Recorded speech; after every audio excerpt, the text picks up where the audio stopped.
자, 오늘 창세기 45장 16절에서 28절까지 한 절씩 교독하겠습니다. 요셉의 형제들이 왔다는 소식이 바로의 궁전에까지 들어가자 바로와 그의 신하들이 다 기뻐했습니다. 바로가 요셉에게 말했습니다. 내 형제들에게 이렇게 이르도록 하여라. 형님들의 짐승에 짐을 싣고 가나안 땅으로 돌아가서 형님들의 아버지와 식구들을 제게로 데려오십시오. 그러면 제가 이집트 땅에서 가장 좋은 땅을 형님들에게 드릴 것이며 형님들이 이 땅의 가장 좋은 것들을 누릴 수 있을 것입니다. 라고 말입니다. 이르도록 하여라. 자, 이렇게 하십시오. 형님들의 자식들과 아내들을 위해 이집트에서 수레를 갖고 가서 아버지를 모시고 오십시오. 현재 갖고 있는 물건들은 신경 쓰지 말고 오십시오. 온 이집트에 가장 좋은 것들이 형님들의 것입니다. 라고 말이다. 그리하여 이스라엘의 아들들은 그대로 행했습니다. 요셉은 바로의 명령대로 그들에게 수레를 주고 여행길에 먹을 양식도 주었습니다. 또한 요셉이 그들에게 새 옷을 주었는데 특히 베냐민에게는 은 300개와 옷 5벌을 주었습니다. 자기 아버지를 위해서 요셉은 이집트의 좋은 물건들을 실은 나귀 10마리와 여행길에 빵과 다른 양식들을 실은 암나귀 10마리를 보냈습니다. 그리고 요셉은 그의 형제들을 떠나보냈습니다. 그들이 떠나려고 할 때 요셉은 가는 길에 서로 다투지 마십시오라고 말했습니다. 이렇게 해서 형제들이 이집트에서 가나안 땅에 있는 아버지 야곱에게로 왔습니다. 그들의 야곱에게 말했습니다. 요셉이 아직 살아있으며 온 이집트를 다스리고 있습니다. 야곱은 심장이 멈추는 듯 했습니다. 그는 아들들의 말을 믿을 수가 없었습니다. 그러나 요셉이 형들에게 했던 말들을 요셉이 자기를 데려오라고 보낸 수레를 보고서야 그들의 아버지 야곱이 제정신이 들었습니다. 다 함께 이스라엘이 말했습니다. 이제 됐다. 내 아들 요셉이 아직 살아있다니 내가 가겠다. 그리고 죽기 전에 가서 그를 보겠다. 아멘. 숨어 계시는 하나님이란 제목으로 오늘 여러분들과 하나님의 말씀을 좀 나누고자 합니다. 일본의 대표적 소설가인 엔도 슈사쿠가 쓴 침묵이란 소설이 있습니다. 아마 이곳에 계신 여러분들 중에서도 한 번 정도는 읽어보신 분들도 계시리라 생각합니다. 17세기 일본의 기독교 박해 상황을 아주 적나라하게 아주 직설적으로 표현한 역사 소설입니다. 이 소설에는 당시 일본이 일본인들만 박해하고 또 배교를 종용시킨 것이 아니라 외국인 선교사들에게까지도 배교시킨 것으로 나옵니다. 당시 일본 막부는 신앙을 가진 농민들을 이 코와 입을 꿰었다니까 얼마나 고통스럽겠습니까? 이거를 꿰어서 또 이렇게 천정에 매달아요. 그리고 무작정 정말 죽기 직전까지 때립니다. 그리고 구덩이에 처박아 놓습니다. 이렇게 심한 고문을 해서 네가 고통을 못 이겨 배교하겠다고 해도 풀어주지 않았습니다. 이유는 하나였습니다. 이 사람들이 더 이상 신앙을 가지지 않기 위해서는 이것을 전하는 이 선교사들을 아예 배교를 시키지 않으면 우리나라에 이 기리스도교가 들어오는 것을 막을 수가 없다, 이렇게 생각했던 겁니다. 그래서 선교사가 보는 앞에서 이렇게 자기들의 제자들, 성도들을 그렇게 고문하고 때리고 했던 겁니다. 만일 내가 배교하지 않으면 이 농민들은 다 죽게 된다. 하지만 내가 배교를 선언하는 순간 너의 제자들을 우리가 모두 살려주겠다. 선교사들은 고통 속에서 신음하는 이 농민들의 소리를 들으면서 배교를 강요당하였던 것입니다. 먼저 배교한 페레이라 신부는 주인공 로드리고 신부에게 이렇게 외쳤습니다. 내가 배교한 것은 말이야, 이 엄청난 핍박 속에서도 하나님이 아무것도 하지 않았기 때문이야. 나는 농부들을 살려달라고 필사적으로 기도했지만 하나님은 아무것도 하지 않으셨어. 사랑하는 여러분, 고난과 위기 속에서 우리는 이 시험에 빠진 신부처럼 우리를 구원해 주시지 않는 하나님을 향하여 충분히 원망하는 마음을 가질 수가 있습니다. 엄청난 상실과 고난을 경험했던 욥마저도 이렇게 고백하기도 했습니다. 우리 욥기 23장 8절에서 9절 읽어보겠습니다. 그런데 내가 앞으로 가도 그가 아니 계시고 뒤로 가도 보이지 아니하며 그가 왼쪽에서 일하시나 내가 만날 수 없고 그가 오른쪽으로 돌이키시나 배울 수 없구나. 얼마나 답답할까요? 하나님이 안 계신 거예요. 그렇게 하나님하고 친밀한 관계를 가지고 자녀들의 정말 그 부지불식간에 지은 그런 죄까지도 속죄제를 드리고 속건제를 드리면서 하나님 앞에 경건한 삶을 유지하기로 아주 유명했던 그런 욥이었는데 하나님이 어느 날 응답하지 않는 거예요. 아무리 외치고 불러도 사라져 버리신 거예요. 욥은 극심한 고통 속에서 하나님을 만나기를 원했지만 하나님은 어딘가 숨어 계신다고 고백합니다. 필립 이안 씨는 자신의 책의 제목을 이렇게 대담하게 적었습니다. 하나님, 당신께 실망했습니다. 하나님, 당신께 실망했습니다.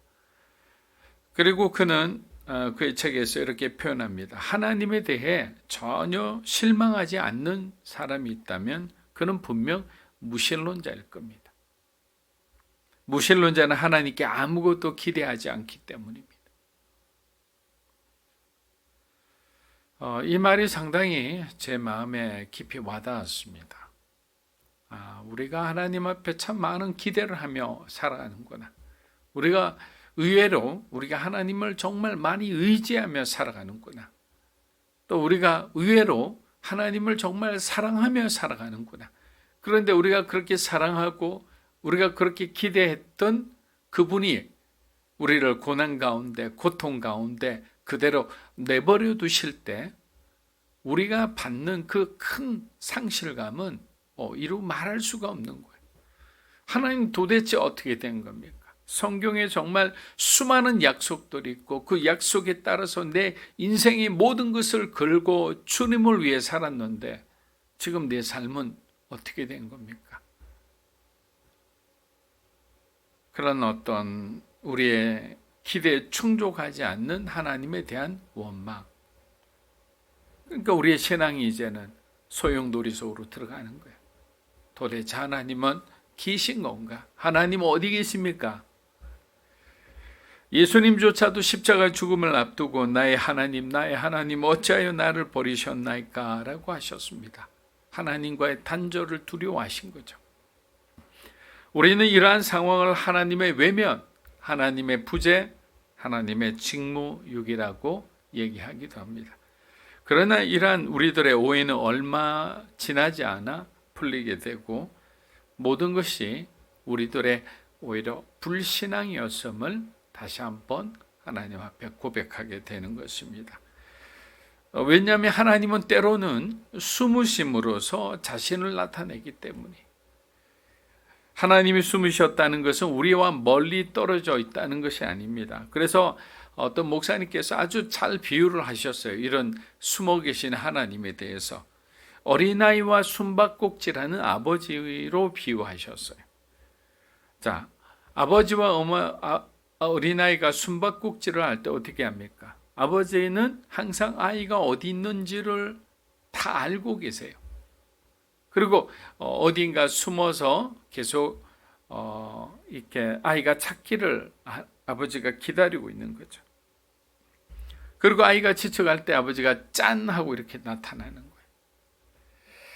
야곱의 가족과 요셉의 이야기를 공부하면서 바로 숨어 계시는 하나님이 생각이 났습니다. 요셉의 입장에서만 보면 하나님이 꿈을 주신 다음부터 형들에게 버림을 받고 애굽에까지 종으로 팔려가고 보디발이 종이 된 다음 또 그 이상한 아내 때문에 또 감옥까지 들어가게 되고 어떻게 보면 가혹하다시피 그 꿈에 대한 대가를 지불하고 있는 가운데 충분히 하나님에 대해서 부정적으로 생각할 수 있고 정말 이방인들과 함께 섞여 정말 자기 마음대로 자기 인생을 던져버릴 수도 있음에도 요셉은 그리하지 않았던 거예요. 왜? 요셉은 총명했기 때문에. 요셉은 하나님에 대한 그 약속을 주신 그 하나님에 대한 흔들리지 않는 신앙을 갖고 있었기 때문입니다.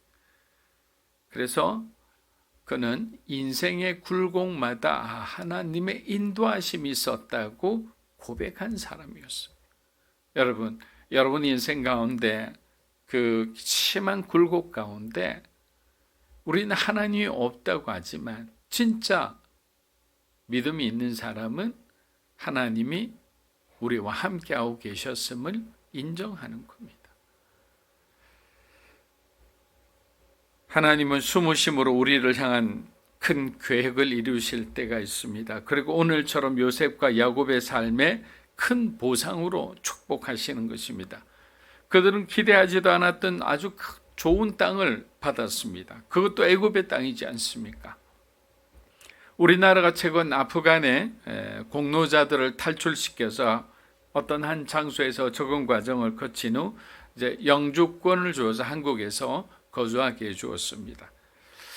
근데 여러분 잘 살펴보아야 됩니다. 이것이 왜 큰 축복인지. 아무리 큰 공헌을 하였어도 훈장을 주고 상금을 주고 아니면 어떤 높은 지위를 줄 수는 있어요. 그러나 땅을 주는 일은 없습니다. 왜? 땅은 그 나라의 주권이에요.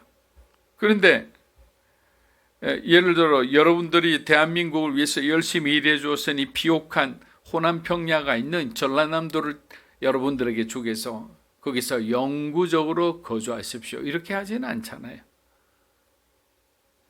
그냥 지나칠 수 있을 것 같아 말씀드립니다. 이것이 얼마나 큰 하나님의 축복이고 은혜고 이게 보상인지를 알아야 하는 거예요. 결국 고센 땅을 중심으로 정착한 이스라엘 백성들이 200만 명으로 번성하게 된 것도 땅을 받았던 거예요. 영구 거주권을 받은 거예요. 하나님은 그 약속에 대한 보상은 확실하게 하신다. 그것에 대해서는 우리가 흔들림 없는 믿음을 갖고 있어야 된다는 겁니다. 창세기 45장 16에서 18절입니다. 요셉의 형제들이 왔다는 소식이 바로의 궁전에까지 들어가자 바로와 그의 신하들이 다 기뻐했습니다. 바로가 요셉에게 말했습니다. 내 형제들에게 이렇게 이르도록 하여라. 형님들의 짐승의 짐을 싣고 가나안 땅으로 형님들의 아버지와 식구들을 제게로 데려오십시오. 그러면 제가 이집트 땅에서 가장 좋은 땅을 형님들에게 드릴 것이며 형님들이 이 땅의 가장 좋은 것들을 누릴 수 있을 것입니다. 라고 말이다. 자, 요셉의 형들이 왔다는 소식이 궁궐에 알려지자 온 나라가 기뻐했습니다. 아마도 요셉이었기에 히브리인 출신의 그 형제들이 궁궐 안에까지 들어와 대성통곡을 하는데도 그들이 요셉이 이제 드디어 가족을 만났구나라고 기뻐할 수 있었던 거예요. 왜? 요셉은 그들의 은인이었잖아요. 은인이라 생각하는 순간에는 인종도 불필요하고 그 사람이 출신도 불필요한 거예요. 바로에게 요셉은 은인과 같은 존재였습니다. 앞으로 애굽에 또 어떤 일이 벌어질지 모르니까 요셉은 바로에게 가장 필요한 사람이었어요. 가장 필요한 사람의 가족을 선대할 수밖에 없잖아요. 하나님은 요셉에게 겸손한 성품을 주시고 성실한 태도를 주시고 또 꿈을 해몽할 수 있는 탁월한 또 지혜도 주셨어요. 그러한 모든 것이 하나가 되어서 자연스레 애굽인들에게 존경을 받고 애굽인들이 따르는 사람들이 되었어요. 저는 여기서 무엇을 보았냐면 세상에 정말 빛과 소금이 되려면 요셉과 같은 그런 사람이 되어야 되겠다. 성품이 좋으면 아주 성품이 좋아야 되고요. 능력이 있으려면 능력이 있어야 되고요. 그리고 겸손하려면 겸손한 사람이 되면 우린 세상 어느 곳에서나 참으로 빛처럼 때로는 소금처럼 그늘진 곳에서나 어둠이 있는 곳에서나 그렇게 하나님을 위해 살아갈 수 있는 것입니다. 사랑하는 여러분, 성경이 요셉에 대해서만 의도적으로 과장할 이유는 없다고 생각합니다. 모든 사람들이 은인으로 생각하도록 하나님께서 그에게 은총을 베풀어 주셨기에 그에게 선한 영향력을 끼칠 수 있도록 하나님이 사용하신 거예요. 보이지 않는 하나님은 그의 삶에 주권적으로 역사하고 계셨다는 거예요. 우리만 모르는 거예요. 여기 계신 여러분들만, 저만 잘 모르는 거예요. 그냥 눈앞에 보이는 현상들, 나를 짓누르는 그런 어떤 압박하는 그런 환경들, 이러한 것들만 바라보니까 가장 가까이서 숨어 계시는 그 하나님이 보이지를 않는 거예요. 그러면 더 큰 그림을 못 보고 우리는 그냥 절망하고 좌절하고 마는 겁니다. 우리들도 고난의 시간을 어떻게 보내느냐에 따라 하나님과의 관계도 달라지리라 생각합니다. 점점 나의 계획과 기대와 생각을 내려놓고 어쩌면 완전히 아무것도 없는 그런 제로가 된 상태에서 하나님은 움직이시기 때문에, 굳이 그렇게 하시는 이유가 뭘까요? 라고 물으시면 사실 저도 잘 모르겠어요. 저도 질문이 많을 때가 많기 때문입니다. 다만 인간의 죄성은 너무도 하나님을 쉽게 자주 배반하니까, 축복을 주니까 자꾸만 다른 데로 새니까, 세상으로 막 가버리니까, 그리고 축복을 주니까 자기 자랑을 막 늘어놓기 시작하니까, 하나님이 다 하셨는데도 불구하고 막 자기의 힘으로 자기의 능력과 지혜로 한 것처럼 그렇게 살아가니까 오히려 우리를 완전히 비워놓고 제로로 만들어 놓고 하나님께서 역사하신다면 모든 사람이 하나님께서 하셨다고 인정할 수밖에 없는 그런 상황이 되는 거예요. 그러려면 우리를 어떻게 됩니까? 이렇게 들고 탈탈탈탈 다 털어야 되죠. 내가 주머니 속에 숨어있는 그 동전 한 입까지 떨어질 때까지 우리를 털어버릴 때가 있는 거예요.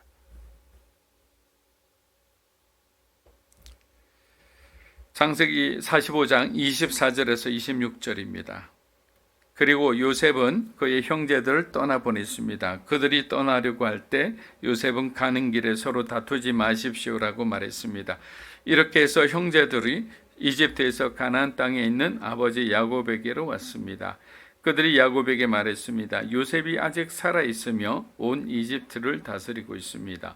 야곱은 심장이 멈추는 듯 했습니다. 그는 아들들의 말을 믿을 수가 없었습니다.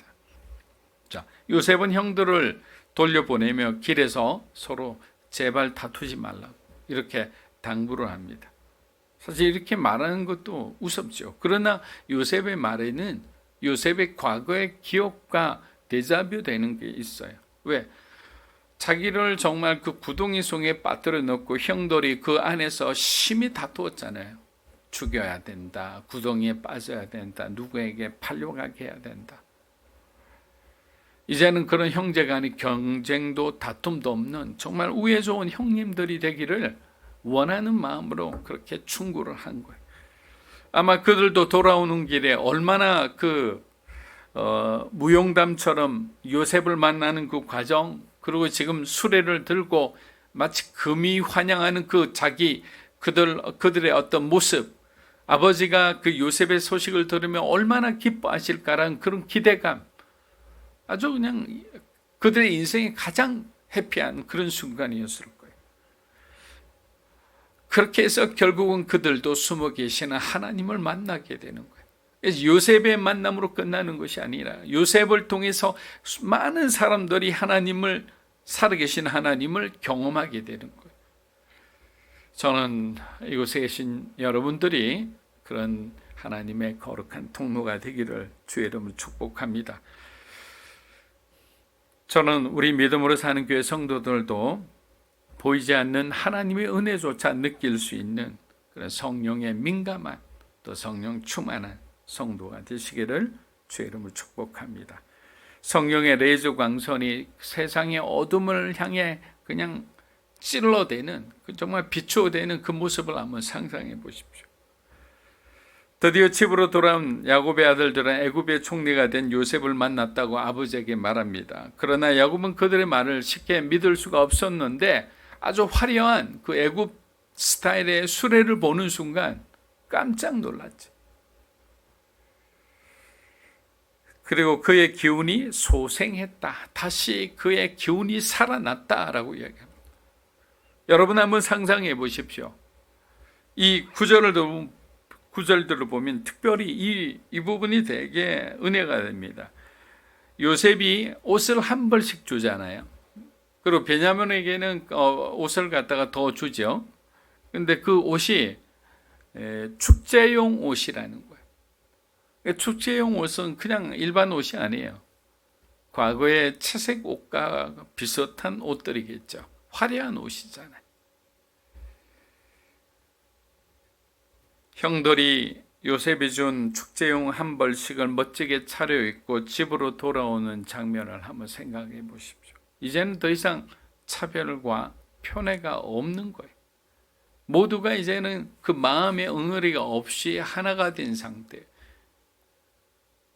이것을 누가 했습니까? 바로 요셉의 섬김을 통해, 요셉의 용서와 화해를 통해 이루어진 거예요.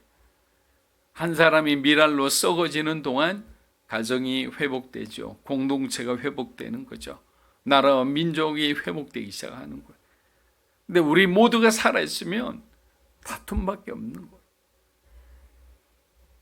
하나님께서 요셉을 통해 모두에게 하나님의 동일한 그 사랑을 부어주신 거예요. 야곱을 통해서 기울어진 운동장을 하나님께서는 다시 바로 세워주신 거예요. 말씀을 마무리합니다. 사랑하는 여러분, 하나님이 숨어 계시는 이유는 우리에게 발견되기 위함이다, 이렇게 표현한 분들이 있습니다. 도저히 우리가 발견하지 못할 때는 하나님은 헛기침을 하시면서까지 자신의 위치를 알려주시는 분이 바로 하나님 아버지라는 거예요. 하나님 어디 계세요? 엉뚱한 곳에 가서 계속 두드리고 있어요. 하나님은 하면서 소리가 나게 하시는 거예요. 여기 있다. 내가 너를 기다리고 있었다. 아들아, 딸아, 이제 내게로 돌아오라. 내가 너를 통해 주의 일을 하리라. 아직도 하나님을 찾지 못하신 분들은 실망하지 마십시오.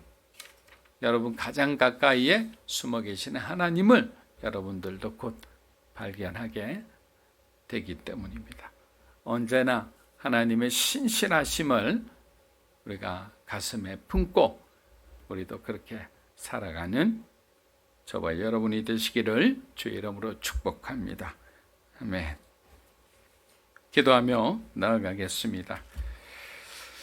이 시간 우리가 하나님 앞에 우리 자신을 돌아보고 우리도 때로는 참 많이 원망하셨죠.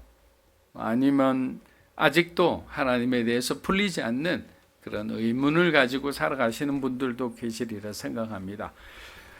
그러나 오늘 우리가 공부했듯이 하나님은 우리 가장 가까이 계시는 거예요. 충분히 찾을 수 있는 거리입니다.